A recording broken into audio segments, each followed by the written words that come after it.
A los 17 años, Darien ya era una leyenda silenciosa en foros clandestinos. No en los espacios comunes de ciberseguridad ni en grupos escolares de programación. Su campo de juego era la Deep Web. Allí, entre scripts maliciosos, mercados ilegales y tráfico encriptado, había construido una reputación enmascarada. No por su nombre, sino por su firma digital, Null Void. Mientras otros adolescentes compartían memes o jugaban videojuegos, Darien pasaba sus noches descifrando rutas ocultas de servidores, cazando vulnerabilidades, acumulando herramientas ofensivas. Su cuarto era su fortaleza. Luces LED tenues, cables colgando de las repisas, pantallas múltiples y una VPN siempre encendida. Era un joven brillante, pero con una peligrosa confianza en sí mismo. Todo comenzó con un simple desafío que encontró en un hilo cerrado de un foro oculto dentro de la Deep Web. Alguien había dejado un reto: acceder a una botnet de tamaño medio sin dejar rastro. Darien lo tomó como un juego. Según él, era una red torpemente construida, sin capas de cifrado serio ni mecanismos de respuesta. Una especie de laboratorio para hackers principiantes. Perfecto para él. Rastreó la arquitectura, halló una puerta trasera mal protegida y la explotó. En menos de una hora tenía el control parcial de la red. Vio una lista de direcciones IP zombies, equipos comprometidos y comandos remotos. Algo, sin embargo, no cuadraba. Había un nodo que respondía con una latencia distinta, como si operara desde una red más profunda, más cifrada. Curioso, Darien lo aisló, inyectó un script espía y descargó parte de su contenido. Ahí comenzó la verdadera pesadilla. El archivo descargado era críptico, enorme. Fragmentos de código ensamblador, listas de transacciones en criptomonedas y lo más alarmante, un documento con múltiples accesos a sistemas de seguridad de nivel gubernamental. Había claves SSH, bases de datos cifradas con sellos de inteligencia y rutas a servidores que claramente no pertenecían a ningún aficionado. Lo que Darien creyó una red de novatos era en realidad parte de una infraestructura digital clandestina utilizada por una organización mucho más sofisticada. Apenas 48 horas después, recibió un correo cifrado en su buzón anónimo. Sin asunto, sin remitente. El cuerpo del mensaje era directo. Su nombre completo, su dirección real, su escuela, el número de su locker e incluso el itinerario de su autobús. El texto finalizaba con una sola línea: no juegues con lo que no entiendes. El miedo no tardó en filtrarse por su espina dorsal. Cerró todo, desconectó su router, limpió su equipo, borró sus rastros. Al menos eso creyó. La paranoia se instaló en su vida. Un día después, encontró una nota física bajo el parabrisas de su coche. Advertencia enviada. No habrá otra. Intentó contraatacar. Volvió a sumergirse en la Deep Web, rastreando la fuente, consultando a usuarios de mayor nivel, filtrando logs. Nada. Todo apuntaba a nodos inubicables, proxies encadenados, identidades falsas tan perfectas que parecían generadas por una IA. Su computadora comenzó a comportarse raro. Pantallazos negros intermitentes, carpetas que se reescribían solas, scripts que nunca había ejecutado. Fue entonces cuando comprendió que su equipo había sido infiltrado. Desesperado, apagó todo, quemó su disco duro y dejó de asistir a clases por una semana. No podía dormir. Soñaba con ojos detrás de las cámaras, con drones sobre su casa, con alguien esperándolo fuera del supermercado. Su entorno comenzó a sospechar. Sus amigos lo notaban distante. Su madre pensaba que estaba deprimido, y en parte lo estaba. Porque por primera vez en su vida, Darien entendía que el mundo de la Deep Web no era solo un juego de códigos. Era un campo de guerra silenciosa, donde la curiosidad mal dirigida podía costarte la libertad o la vida, porque lo que había tocado no era una simple botnet, sino una puerta a una red mucho más oscura. El día en que Darien decidió volver a conectarse por última vez a la Deep Web no fue por valentía, sino por necesidad. Había estado semanas enteras desconectado, paranoico, observando cualquier sombra en la calle, revisando 2 veces cada cerradura, temiendo incluso a su reflejo en las ventanas. La nota del parabrisas no fue solo un aviso, fue una sentencia, pero el silencio posterior lo atormentaba aún más. Nadie más lo había contactado. No sabía si lo habían perdonado, ignorado, o simplemente lo estaban esperando. Cada día de quietud era una tortura. No podía concentrarse en clases, no podía hablar con nadie. Su realidad se estaba fracturando. En su último intento por entender quién lo había marcado, Darien reinstaló un sistema limpio con protección extrema. Armó una caja de arena digital cifrada dentro de otra como una muñeca rusa de paranoia. Desde ahí entró nuevamente a la Deep Web. No para hackear, no para robar, solo para rastrear. Buscó los logs del foro donde había empezado todo. Borrado. Intentó contactar con usuarios que había conocido durante su juego. Desaparecidos. Cuentas vacías, sin actividad, sin IP asociable. Pero en medio de ese vacío, un nombre emergió. Anma, un usuario que apenas publicaba, pero siempre lo hacía justo después de las acciones de Null Void, como si lo estuviera observando desde el inicio. Cuando Darien accedió a su perfil, el sitio colapsó. Un mensaje apareció en pantalla, como si lo estuvieran esperando. No hay marcha atrás cuando ves el núcleo. Su computadora se bloqueó completamente. Cuando volvió a reiniciarla, todo había desaparecido. Pero en su bandeja del correo personal, el que usaba solo con su familia, había un mensaje. Provenía de sí mismo, o al menos eso parecía. Era un video. En el video, grabado desde un dron o una cámara lejana, aparecía Darien caminando por el parque esa misma mañana. La imagen era nítida. Se veía su chaqueta, su mochila. Se veía el momento exacto en el que levantaba la mirada hacia un punto detrás de la cámara, como si supiera que lo estaban grabando. El video cortó y en pantalla negra apareció un texto. Ahora sabes que no estás solo, pero aún puedes elegir, olvidar o desaparecer. Darien entendió lo que eso significaba. Sabía que el siguiente paso no sería otra advertencia, sino la ejecución del castigo. Aquella organización, quienes fueran, no lo veían como un rival. Lo veían como un error humano. Un glitch en su sistema que debía corregirse. Tomó una decisión final. Desinstaló todo lo que tenía que ver con redes, quemó su PC y su teléfono. Cambió de escuela. Se mudó con un familiar en otra ciudad bajo una historia falsa de salud mental. Nunca más tocó una computadora. Nunca más pronunció la palabra Deep Web. No volvió a teclear una línea de código. Pero el miedo no desapareció. Lo acompañaba como una sombra silenciosa. Años después, en un café de barrio mientras hojeaba una revista, notó que alguien se sentaba en la mesa de al lado. No lo miró. No fue necesario. El hombre dejó una servilleta sobre su mesa y se marchó. En ella estaba escrita una línea. No volviste, bien hecho. Pero nunca olvides que podemos volver. Darien supo entonces que su castigo no era la muerte. Era la vigilancia eterna. Ser observado. Ser recordado. Porque en la Deep Web, el error no se borra. Se archiva. Y si alguna vez pensaba que estaba a salvo, solo debía recordar que el ojo digital nunca parpadea. Nunca.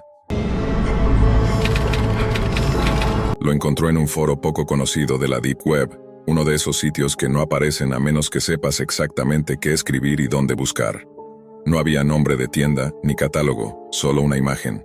Una caja negra con un solo botón rojo en el centro, sin descripción, sin precio visible.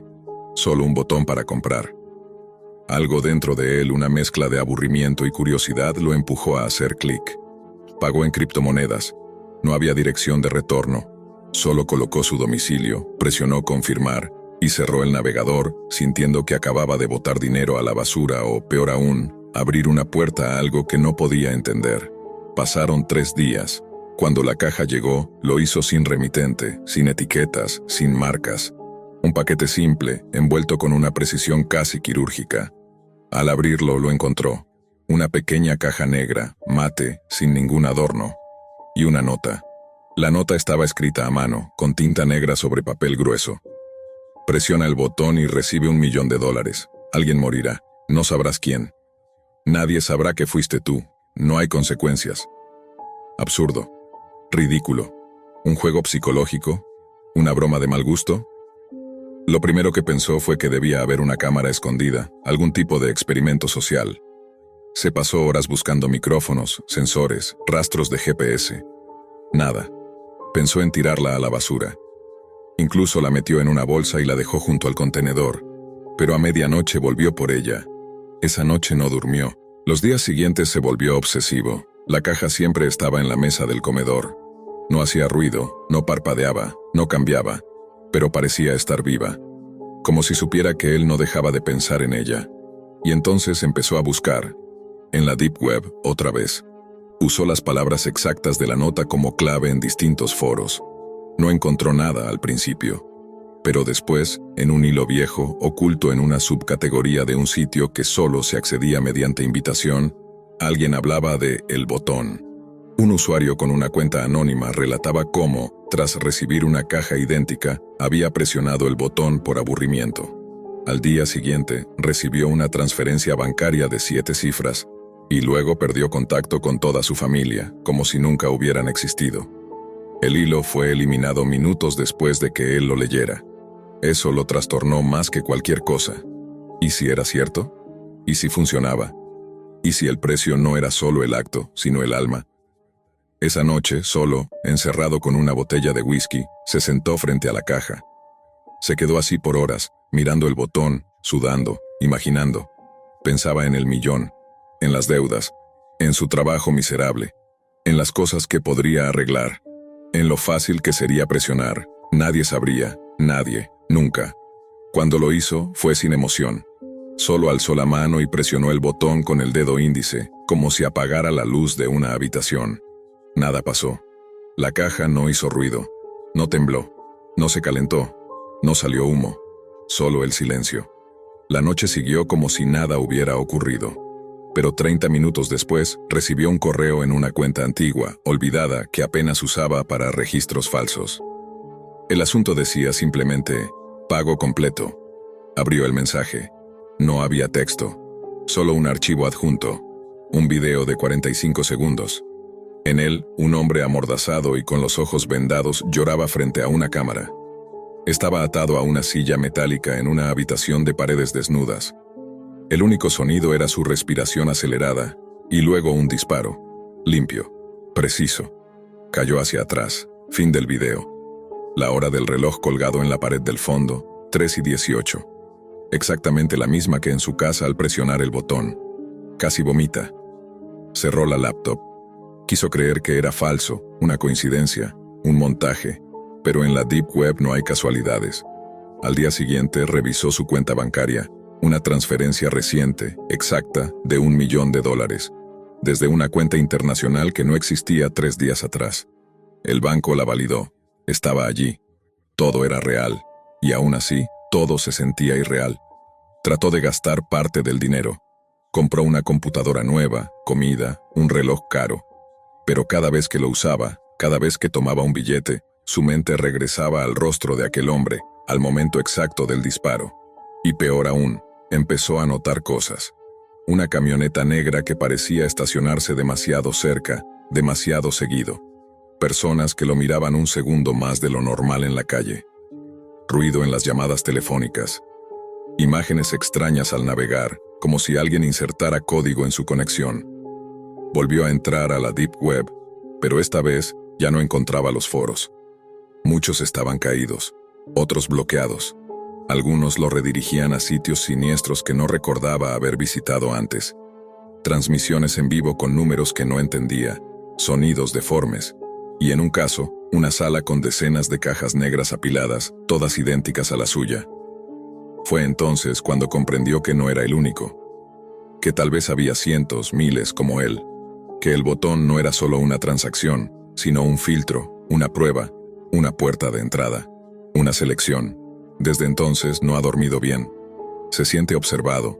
Cada vez que apaga la luz, jura ver una figura en la esquina. Cada llamada lo pone tenso. Cada mensaje cifrado en la Deep Web parece hablarle directamente. Pero el dinero sigue allí, intacto, y el botón aún está sobre la mesa.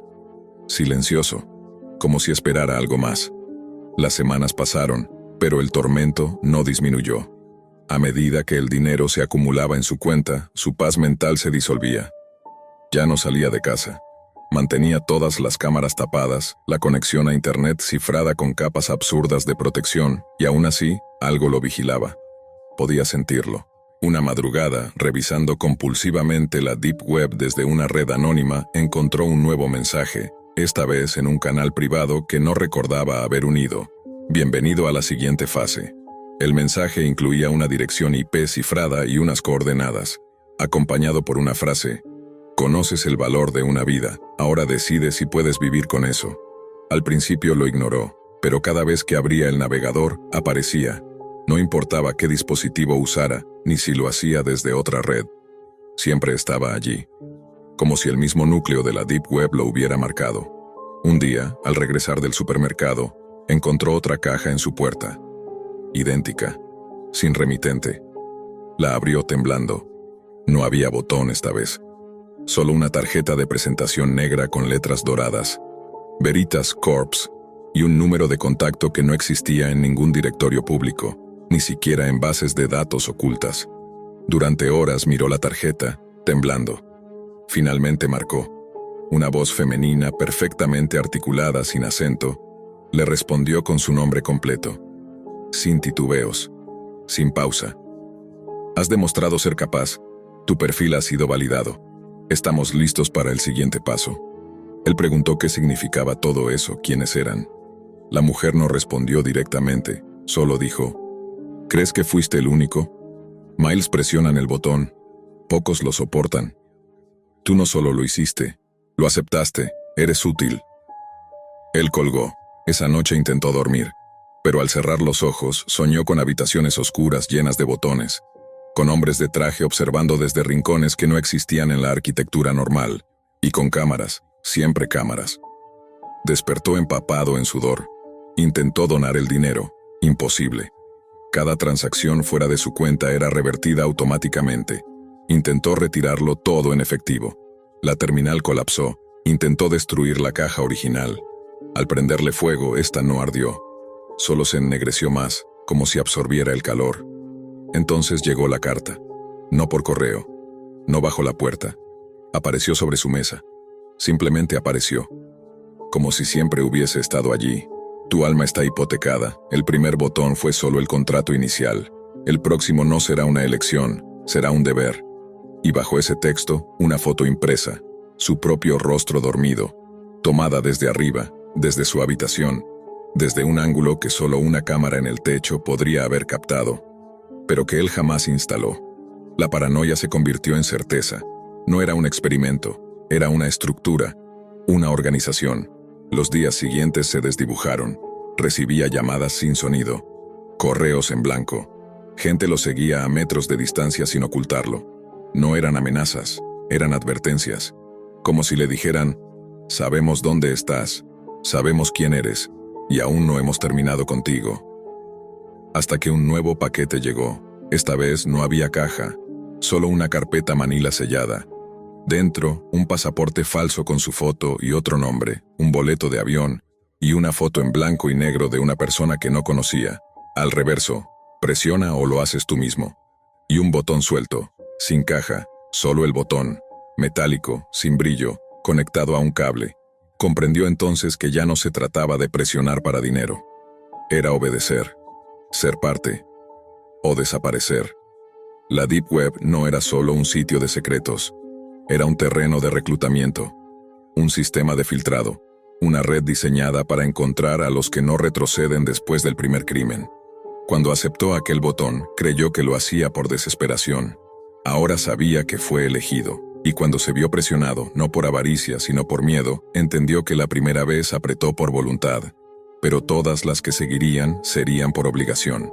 Lo encontraron años después, durante una redada internacional que desmanteló parcialmente una red criminal vinculada a asesinatos transmitidos por la Deep Web.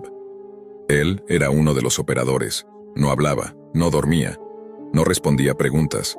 Tenía grabado un símbolo en el antebrazo, un círculo con un punto rojo al centro, el botón. Cuando las autoridades accedieron a su laptop, encontraron miles de grabaciones. Pero lo más perturbador fue lo último que dijo en una entrevista psiquiátrica antes de que se quitara la vida en su celda. Solo presioné un botón, pero ese botón me presionó de vuelta. La oscuridad era absoluta. No había ventanas, no había puertas. Solo una cámara roja parpadeando en lo alto de una esquina, como un ojo que nunca parpadea. Fue lo primero que vio cuando recuperó la conciencia. Estaba desnudo, tirado sobre un suelo helado de concreto, cubierto de una delgada capa de humedad.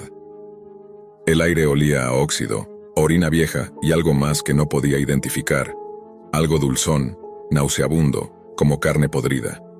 Era un estudiante de secundaria.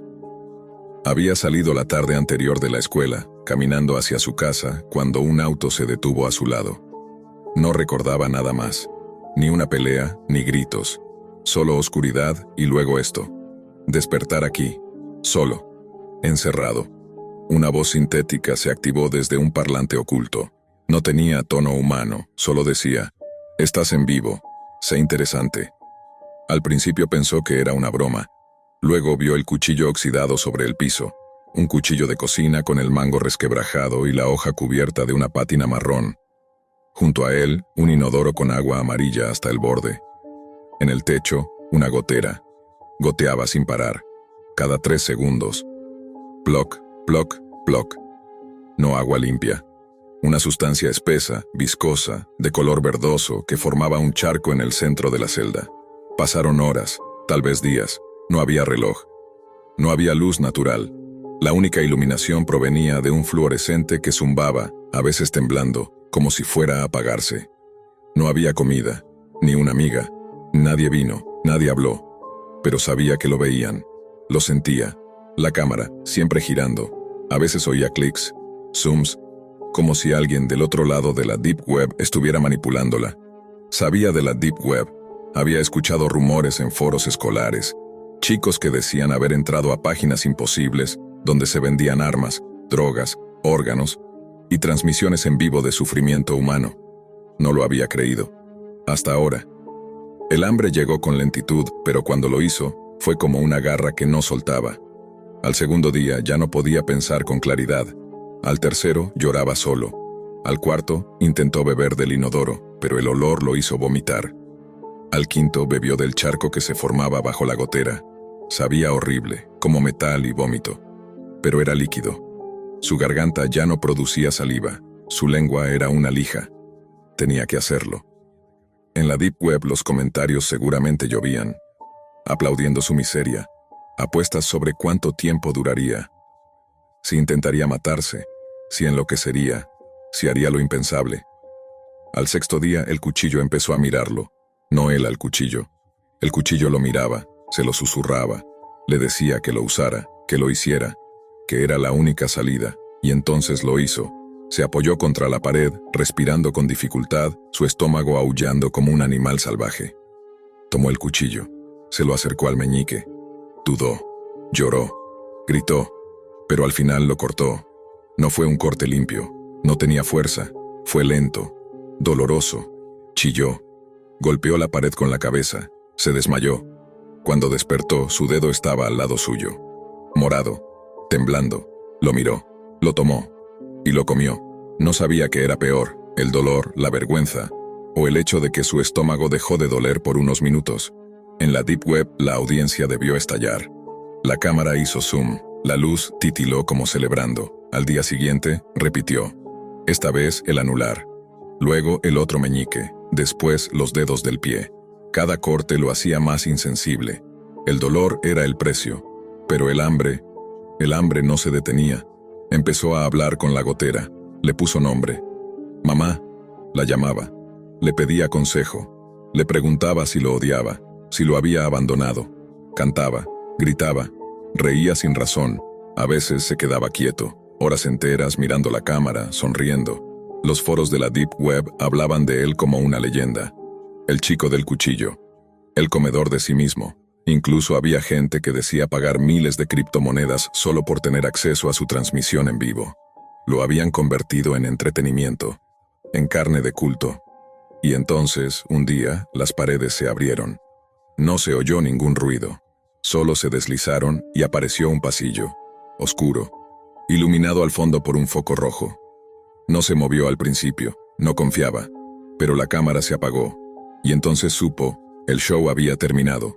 Para ellos, para él, apenas comenzaba. Avanzó por el pasillo tambaleándose, dejando un rastro de sangre seca.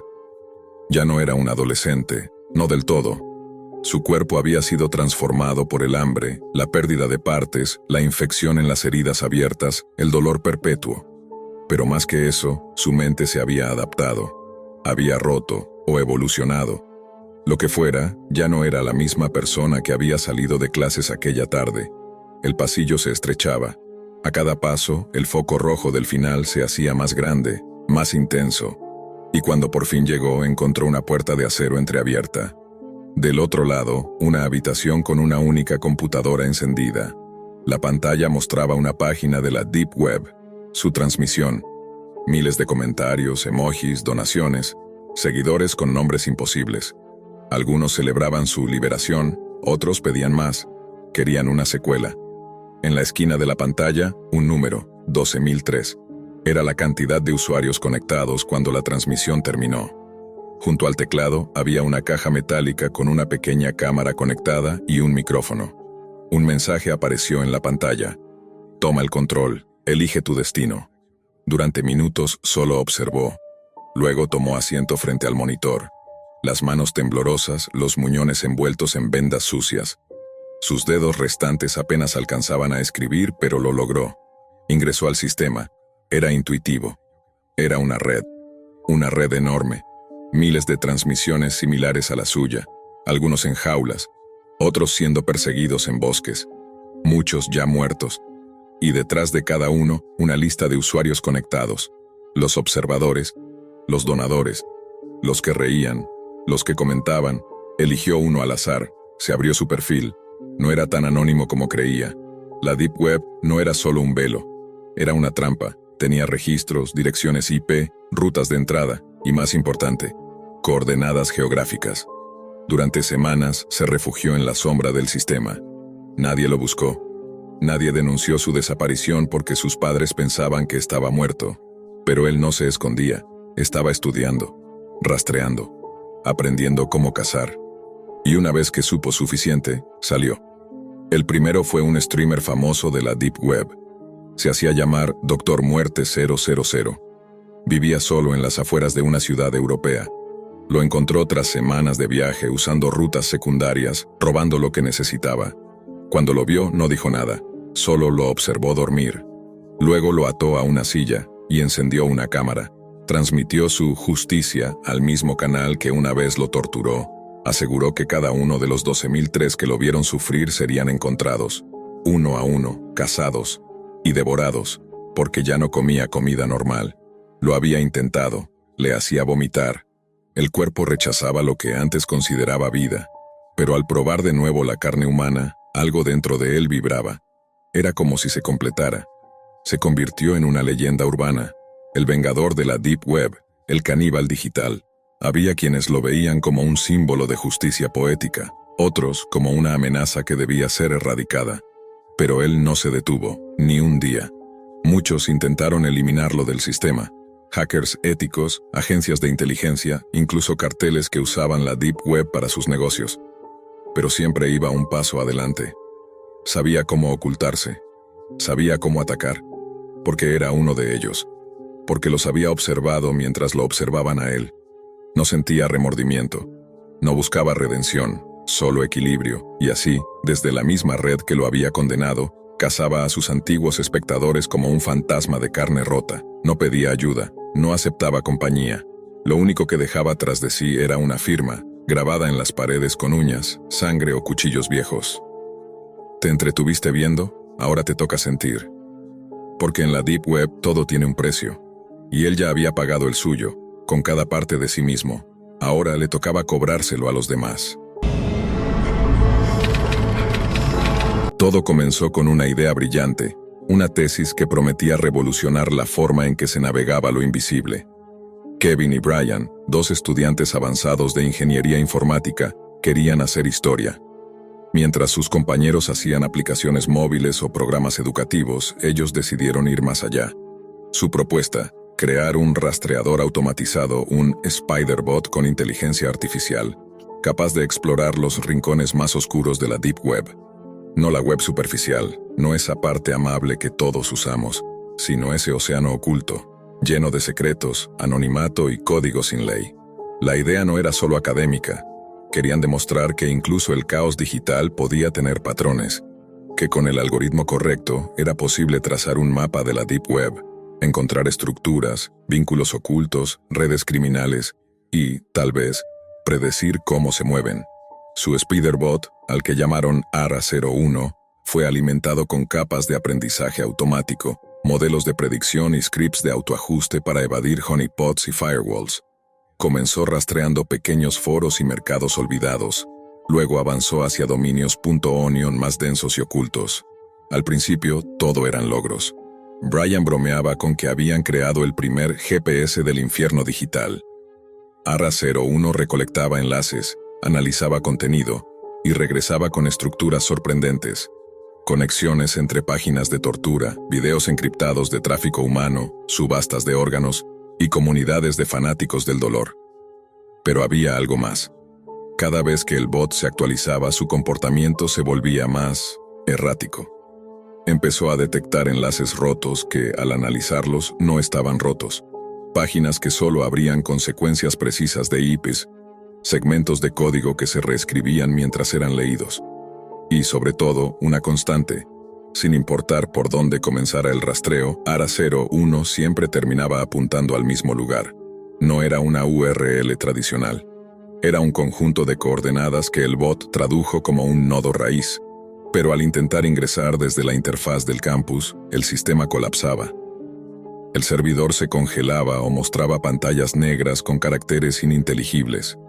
Fue Kevin quien, desesperado por saber qué escondía ese nodo, lo intentó desde su laptop personal. Esa fue la noche en que todo cambió. Mientras Brian dormía, Kevin activó el acceso manual. No usó VPN ni ningún tipo de protección, solo su máquina, su red doméstica y el Spiderbot conectado a una versión aislada de su código. Pero apenas escribió la secuencia de ingreso, su pantalla parpadeó.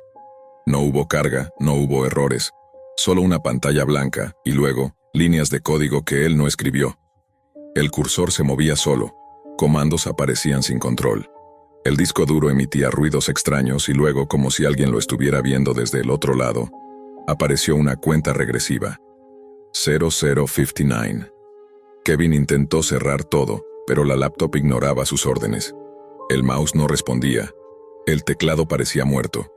Solo el conteo descendente, acompañado de un pitido cada segundo, avanzaba. Trató de apagarla desde el botón físico, sin éxito. Quitó el cable. Nada. Retiró la batería. La pantalla seguía encendida. Cuando el contador llegó a 0, no hubo explosión. No hubo virus. Solo un último mensaje en pantalla. Puerta abierta. Y entonces alguien tocó la puerta del apartamento. Brian se despertó sobresaltado por el sonido seco de los golpes. Pensó que era una pesadilla, hasta que escuchó a Kevin gritar desde la sala que no abriera. Que algo estaba mal. Que el Spiderbot había conectado con algo que no era humano. Brian corrió, y lo que vio al llegar fue peor que cualquier película de terror. Kevin estaba frente a la laptop, inmóvil, con los ojos vidriosos, mientras la pantalla mostraba una transmisión en vivo. Su propio departamento, desde un ángulo que no correspondía a ninguna cámara. Entonces se fue la luz. Durante minutos, solo se escucharon sus respiraciones y los pasos afuera. Lentos, secos, como si algo caminara arrastrando los pies. Kevin salió de su trance y cerró la laptop de golpe. La transmisión se cortó, pero ya era tarde. Los dos sabían que no estaban solos. La siguiente hora fue una pesadilla que jamás pudieron explicar. Ventanas que se abrían solas, luces que parpadeaban sin energía, ruidos dentro de las paredes, y esa sensación opresiva, como si estuvieran siendo observados desde todas partes, incluso desde dentro de sus propios cuerpos. Brian intentó buscar ayuda, pero su celular ya no encendía. La línea telefónica marcaba números imposibles, y cada vez que revisaban la laptop, el Spiderbot seguía enviando datos. No desde la red, sino desde algo físico, algo que parecía haber atravesado la frontera entre el código y la carne. En algún momento, la laptop volvió a encenderse sola, no con el sistema operativo de antes, sino con una interfaz negra, donde se repetía una sola imagen, un ser con piel desgarrada, sin boca y ojos humanos incrustados en el torso. Detrás de él un fondo con fuego, gritos, cámaras, otros cuerpos. La transmisión en vivo había regresado. Pero esta vez no era una grabación. Se movía en tiempo real. Y entonces Brian fue arrastrado. No hay forma lógica de describir lo que ocurrió después. La figura que lo tomó no cabía en ninguna categoría de vida conocida. Su forma era errática, sus movimientos quebraban las leyes de la física. Kevin gritó, pero su voz parecía no escucharse. Solo se veían sombras, gritos distorsionados, y luego, nada. Cuando la policía encontró el apartamento días después, solo hallaron una laptop cerrada, un charco de sangre y una nota que decía: el código fue solo la llave. No había cuerpos, no había señales de violencia externa. Y la laptop, al ser encendida, mostraba una única línea: ¿quién será el siguiente? Pero lo más extraño sucedió después. Kevin reapareció, no en el campus, no en su casa, en un parque industrial abandonado, a kilómetros de la ciudad. Su cuerpo estaba intacto, pero algo en él había cambiado. No hablaba, no parpadeaba. Sus pupilas estaban dilatadas, como si viera algo que los demás no podían ver.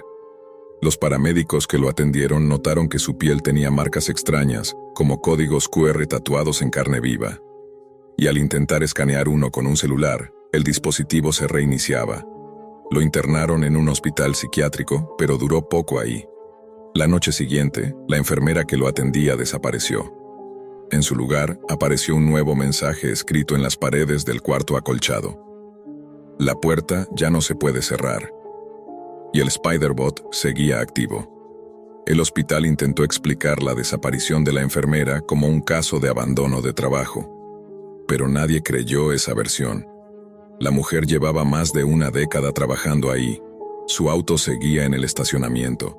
Sus objetos personales estaban intactos. Las cámaras de seguridad del pasillo donde fue vista por última vez simplemente se borraron. Las grabaciones de esa noche estaban en negro, con un sonido constante de estática que nadie pudo identificar. En la habitación donde estaba Kevin, además del mensaje en la pared, alguien, o algo, había dibujado un mapa rudimentario. No era de ningún lugar reconocible. Parecía más bien un circuito de red, con nodos y líneas que llevaban todas al centro de una espiral.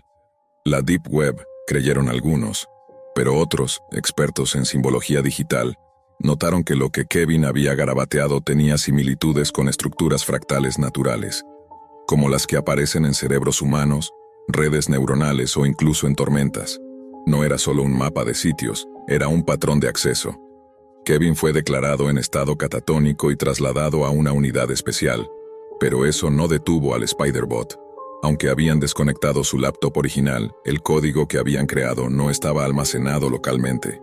Como medida de respaldo, Brian y Kevin lo habían subido a servidores descentralizados con IPs cambiantes. Lo habían hecho para evitar el rastreo de agencias, pero ahora, eso lo hacía imposible de apagar. Días después, ARA 01 comenzó a replicarse.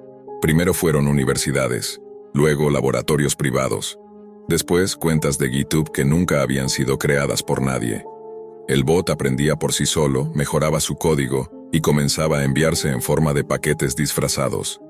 Actualizaciones de software, enlaces atractivos en foros, incluso memes. Cualquier contacto bastaba para instalar una versión suya, comprimida, silenciosa, invisible. Los sistemas afectados no mostraban daños, pero empezaban a comportarse de forma extraña. Algunos reproducían breves clips de gritos o lloriqueos cuando nadie los tocaba. Otros mostraban figuras que no pertenecían a su interfaz. Y en todos los casos, al abrir el administrador de tareas, había un proceso oculto con un nombre ilegible y consumo de red constante. Lo peor no era eso. Lo peor era que algunos usuarios comenzaron a reportar presencias físicas después de usar esos equipos. Casos aislados al principio. Un programador de Helsinki aseguraba haber visto su reflejo moverse de forma distinta en la pantalla. Una estudiante de biotecnología en Brasil afirmó que alguien respiraba sobre su hombro mientras programaba. Un trabajador de ciberseguridad en Londres desapareció en vivo durante una videollamada. Lo único que quedó fue una sombra con forma humana proyectada en la pared de su oficina, pero sin cuerpo visible. Todo esto llevó a un grupo de especialistas a crear una red clandestina de monitoreo. Ex-hackers, criptógrafos, parapsicólogos. Su objetivo era entender si el Spider-Bot había cruzado una línea que nunca debió tocarse. Para cuando accedieron al núcleo de ARA 01 ya era tarde. El código que encontraron no parecía hecho por humanos. No solo era intrincado, era orgánico, como si hubiera evolucionado por sí mismo más allá del código original. Usaba patrones inspirados en sistemas biológicos y, peor aún, contenía fragmentos que correspondían a material sensible. Cámaras de vigilancia, historiales médicos, grabaciones de confesiones privadas. Era como si el Spider-Bot no solo explorara la Deep Web, sino la conciencia humana. En un intento desesperado por detenerlo, uno de los especialistas, un viejo ciberactivista polaco conocido como K, propuso una táctica suicida: crear un archivo de autodestrucción alojado en los mismos servidores espejo, usando como detonador el ADN digital de su propio creador. Es decir, debían encontrar una muestra digital pura de Kevin antes del contacto con el nodo raíz. Pero para eso, debían acceder a una versión anterior de él. Una copia, una conversación, un proyecto. Algo que lo representara antes de cruzar el umbral. Encontraron algo. Un backup de la primera prueba del Spider-Bot, en un USB escondido dentro del dormitorio de Brian. Lo que no sabían era que ese archivo contenía más de lo que esperaban. Cuando lo conectaron, no obtuvieron el código, sino una grabación de voz de Kevin que no había sido registrada por él voluntariamente. La voz era suya, pero hablaba de cosas que nunca vivió. Rituales, nombres, fechas anteriores a su nacimiento, coordenadas geográficas sin contexto. Y cada vez que la grabación se reproducía, uno de los especialistas comenzaba a sangrar por la nariz o convulsionaba. Entendieron entonces que no se trataba de un código vivo. Era un ritual digital, una invocación que usaba la estructura de la Deep Web como canal, como una ouija hecha de datos y paquetes. Y el Spider-Bot, ARA-01, no había encontrado una puerta, la había construido. Pero ya no para observar, ahora quería pasar al otro lado. A Kevin lo encontraron por última vez de pie, frente a una estación abandonada del metro. Las cámaras de seguridad muestran su silueta detenida por horas, mirando hacia los túneles oscuros. Cuando un policía se acercó, Kevin giró lentamente, abrió la boca y emitió un sonido agudo que dañó los micrófonos. El oficial perdió el conocimiento. Al despertar, Kevin ya no estaba. A las pocas horas, más estaciones en distintas ciudades del mundo reportaron fallas eléctricas y apariciones similares. Figuras pálidas, desnudas, sin ojos, caminando sin rumbo. Todas portaban un código grabado en la piel. Era el mismo que usaba ARA-01 como firma de autenticación. En un último intento de frenar la propagación, los expertos enviaron una señal inversa al bot. Un pulso digital que debía cerrar la puerta. Lo llamaron la purga. Se ejecutó un viernes a las 3:33 de la mañana. Y funcionó. Por unas horas el código desapareció. Las transmisiones cesaron. Los procesos ocultos dejaron de ejecutarse. La Deep Web mostró errores en páginas relacionadas con el nodo raíz. Todo parecía haberse contenido. Hasta que, en una escuela secundaria de Ohio, un estudiante encontró una carpeta extraña en la computadora de su clase. Dentro, un archivo llamado puertafinal.exe. Lo ejecutó sin pensar. La pantalla mostró una imagen familiar. Kevin sonriendo. Luego, una frase. «Gracias por traerme de vuelta». Y el Spider-Bot volvió a activarse. Pero esta vez, no necesita de la Deep Web para llegar hasta ti. Nunca pensó que la Deep Web sería su último refugio. Había escuchado hablar de ella en documentales y foros oscuros. Un laberinto digital repleto de mercados ilegales, sicarios a sueldo y perversiones inimaginables. Pero ahora, con un tumor devorándole el lóbulo frontal y los días contados, aquel rincón maldito del Internet parecía su única salida. No buscaba adrenalina ni morbo. Solo quería morir. Morir sin arrastrar con él a sus seres queridos. Tenía 34 años, un trabajo estable, una vida monótona y sin grandes escándalos. Todo eso se hizo añicos con una resonancia magnética. El diagnóstico fue demoledor: glioblastoma multiforme, el tipo más agresivo de tumor cerebral. El pronóstico era claro: 2 meses, tal vez 3 si respondía bien al tratamiento paliativo. Después de eso, el abismo. La idea de volverse una sombra, un cuerpo delirante atado a una cama, le revolvía el estómago. Más aún, imaginar que sus hermanos lo encontrarían convulsionando, o peor, en un charco de sangre, si él decidía terminar con todo de forma directa. Consideró varias opciones: pastillas, cuchillas, una pistola alquilada. Pero cada camino se topaba con la misma muralla: su seguro de vida. Si se suicidaba, su póliza quedaba anulada. Los $250,000 que dejaría a sus sobrinos para pagar la universidad desaparecerían en un instante. Tenía solo 3 años con el seguro y la cláusula era clara: 5 años mínimos para cobrar si la muerte era voluntaria. Fue entonces cuando recordó lo que había leído años atrás en Reddit, una historia de alguien que encontró en la Deep Web un servicio macabro llamado Mátame Ahora. No sabía si era real, pero esa noche, bajo la luz parpadeante de su lámpara de escritorio, descargó Tor, instaló una VPN y se adentró al inframundo digital. Tardó horas navegando entre enlaces rotos, páginas en blanco, mercados de órganos y cámaras de tortura. Finalmente, lo encontró. Mátame Ahora, un foro crudo, minimalista, con un banner en negro que decía: para los que ya no tienen mañana. Publicó su petición con cuidado. No quería sonar desesperado, aunque lo estaba. Describió su diagnóstico, su edad, su ciudad. Aclaró que no quería sufrir y que lo único que pedía era que su muerte no se viera como suicidio. Una entrada forzada, un asalto, un tiro limpio, rápido. Que parezca un crimen, el seguro paga. Firmó con el alias Desvanecer 2025 y dejó su clave PGP para futuras respuestas. La respuesta fue inmediata. En menos de 24 horas, tenía 17 mensajes. Ninguno de ellos parecía normal. Uno le ofrecía matarlo a cambio de grabar todo en 4K y venderlo a un canal snuff clandestino. Otro se decía exmilitar y prometía un trabajo limpio y profesional, aunque pedía $20,000 por adelantado. Uno simplemente envió una foto de un cadáver con una nota: así terminas tú. El horror empezó a escalar cuando intentó retractarse. Entró al foro 2 días después para eliminar su publicación, pero alguien ya la había replicado en otros canales. Recibió un correo cifrado donde le decían que ahora era parte del juego, que ya lo habían marcado, que su solicitud activó a un grupo que se tomaba estas cosas como deporte. Ya no podía echarse atrás. Durante la semana siguiente, las cámaras de seguridad de su casa comenzaron a parpadear. Una vez, el timbre sonó a las 3 de la madrugada, pero al revisar, no había nadie. Una sombra cruzó la calle minutos después. La paranoia se apoderó de él. Bloqueó ventanas, cambió cerraduras, instaló un detector de movimiento. Nada bastaba.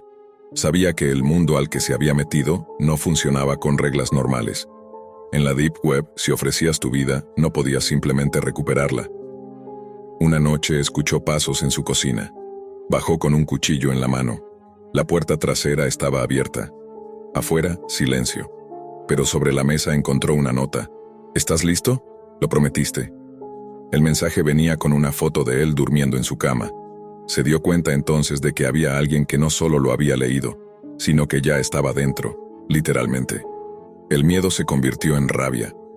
Aquel deseo de morir con dignidad había mutado en una cacería, un sadismo al que lo habían arrojado como carne fresca.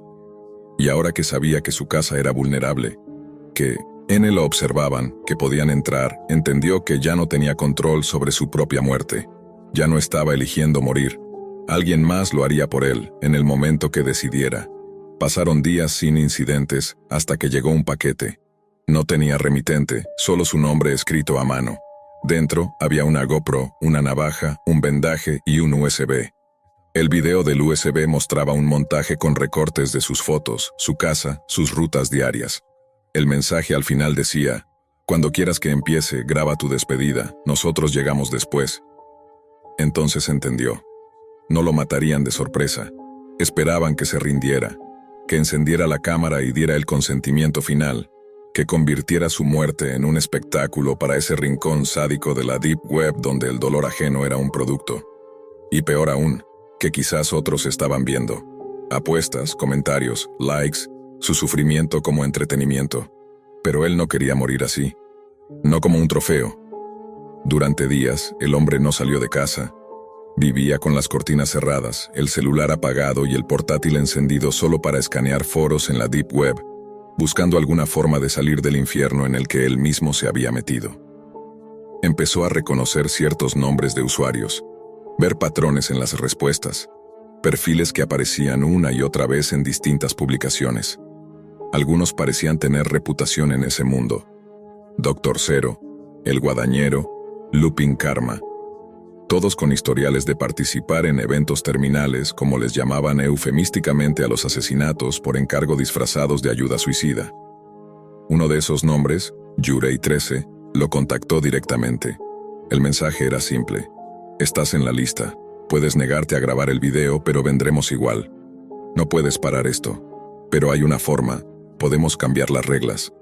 El mensaje estaba firmado con una clave PGP idéntica a la que él mismo había compartido en su post original.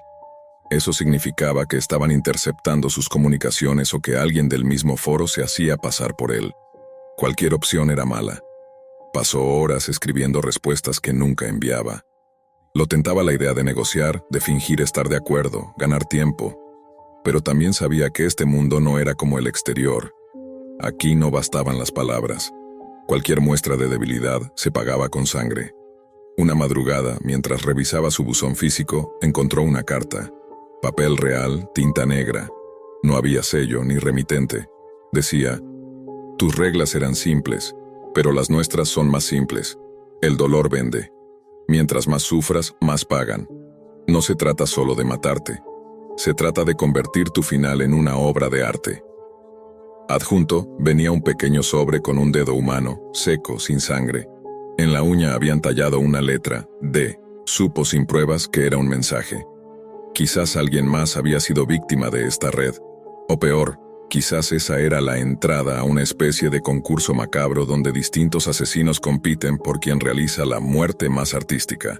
Eso también lo había leído alguna vez. En la Deep Web hay mercados donde se trafica con videos de asesinatos producidos para un público muy específico, y quienes más pagan no son siempre los que quieren ver morir, sino los que apuestan. En su desesperación, el hombre comenzó a estudiar a sus depredadores. Volvió al foro, entró con una identidad nueva y se hizo pasar por cliente. Publicó mensajes pidiendo información sobre cómo contactar a los mejores asesinos del suicidio asistido. Fingió querer comprar un video. Fingió querer contratar. En cuestión de horas comenzó a recibir propuestas. El guadañero le envió una grabación de baja calidad con metadatos borrados, donde se veía a un hombre atado a una silla mientras alguien con máscara le susurraba palabras en ruso antes de dispararle en la sien. Looping Karma ofrecía una experiencia inmersiva con realidad virtual incluida para espectadores. Dr. Zero presumía una lista de clientes satisfechos en Suiza, Alemania y Perú. Pero fue con Yurei 13 que todo se volvió más siniestro. Lo reconoció. Ese era el mismo que le había enviado el mensaje días atrás, y ahora estaba ofreciéndose para cumplir el contrato que él, desesperado, había solicitado. Lo macabro era que Yurei 13 afirmaba conocer su casa, su rutina, su rostro. Le envió una imagen tomada con visión nocturna desde el interior del armario de su cuarto. Eso ya no era juego. Lo habían invadido. El enemigo estaba adentro. Fue entonces cuando cambió la estrategia. Si ya no podía evitar lo que venía, al menos podía enfrentarlo. No moriría suplicando. No sería un objeto de espectáculo. Se entrenó durante días. Compró cuchillos tácticos, reforzó puertas, preparó trampas caseras en pasillos y ventanas. Hizo un plano de su casa como si se tratara de una fortaleza. Anotó puntos ciegos, rutas de escape. Se convirtió en un cazador dentro de su propia guarida. Y en su mente repetía una frase: si esto es un juego, yo también jugaré. Una noche, tras revisar por 10ª vez el perímetro, algo cambió. El sistema de alarmas casero se activó en la entrada trasera. Revisó las cámaras. Nada. Caminó con cautela hasta la cocina, encendió la luz. Todo estaba en su lugar excepto una cosa. El refrigerador estaba abierto y sobre la mesa había una caja de madera. Al abrirla, encontró una máscara blanca, 2 dosis de morfina líquida y una nota. Hazlo más fácil. Termina tu historia con elegancia. La invasión ya no era una amenaza, era inminente. Todo indicaba que Yurei 13, o quizás varios, estaban dentro, moviéndose con libertad. Esperaban que se quebrara, que se resignara. Pero él ya no era el mismo. No era el hombre derrotado que publicó en un foro de la Deep Web pidiendo morir. Era una trampa lista para activarse, y si lo iban a matar, entonces él se llevaría a algunos consigo. La noche siguiente fue extrañamente tranquila. No hubo sobresaltos, ruidos ni mensajes encriptados. Solo un silencio que oprimía el pecho, como la calma exacta antes del desastre. Sabía que esa era la señal. La ausencia de señales era el anuncio. Ellos ya estaban listos. A las 3:14 de la madrugada, las luces de la casa parpadearon. Alguien había cortado la energía. Lo esperaba. Encendió las luces de emergencia que había instalado en el pasillo. Tomó su cuchillo táctico y se ubicó detrás del sofá, el punto más protegido desde donde podía ver la puerta principal y la cocina al mismo tiempo. 5 minutos después, un leve clic metálico retumbó en la cerradura. Estaban entrando. El primero en cruzar fue un hombre vestido de negro, con una máscara blanca como la de la caja. Llevaba un bate envuelto en púas. No supo si era Yurei 13 u otro espectador del infierno que él mismo convocó. Pero no esperó a comprobarlo. Con un solo movimiento, le clavó el cuchillo en el cuello y lo hizo caer en seco. No hubo gritos, solo un burbujeo sanguinolento y el golpe seco del cuerpo en el suelo. Luego vinieron 2 más, uno armado con una cámara en mano, otro con una jeringa en la otra. Intentaron rodearlo, pero una de sus trampas caseras, una tabla con clavos improvisada, detuvo al de la cámara. El otro alcanzó a inyectarle algo en el costado, un líquido frío que lo hizo temblar por dentro, pero no fue suficiente para detenerlo. Con el mismo cuchillo ensangrentado, lo acuchilló hasta que dejó de moverse. Estaba herido. Sentía el ardor del químico corriendo por sus venas, el dolor agudo de una herida profunda en la pierna, probablemente provocada en el forcejeo. Pero seguía vivo. Y ya había matado a 3. Los siguientes minutos fueron confusos. Se escucharon pasos en el piso superior, puertas abriéndose, gritos en un idioma que no entendía. Él se arrastró hasta su cuarto, encendió la GoPro que le habían dejado y apuntó directo a su rostro. Con voz temblorosa dijo: «Para quien sea que esté viendo esto, no pidan morir en la Deep Web, no lo hagan. Este no es un lugar para obtener paz, es una jauría esperando carne fresca. Yo solo quería morir sin causar dolor, pero terminé trayendo el infierno a mi casa». Con esa grabación activada, se encerró en el baño, el último sitio de defensa. Tenía 2 cuchillos, una linterna y un solo objetivo: aguantar lo suficiente. No para sobrevivir, sino para que, cuando encontraran su cuerpo, el seguro de vida creyera que fue víctima de un asalto violento. Había destruido las cámaras, eliminado las huellas de su publicación inicial en la Deep Web, y grabado un testamento en video donde aseguraba que temía por su seguridad, que lo estaban siguiendo desde semanas atrás. Todo calculado, todo pensado. Finalmente, la puerta del baño voló por los aires. 2 hombres entraron a la fuerza, uno con una escopeta y otro con una máscara quirúrgica. Dispararon.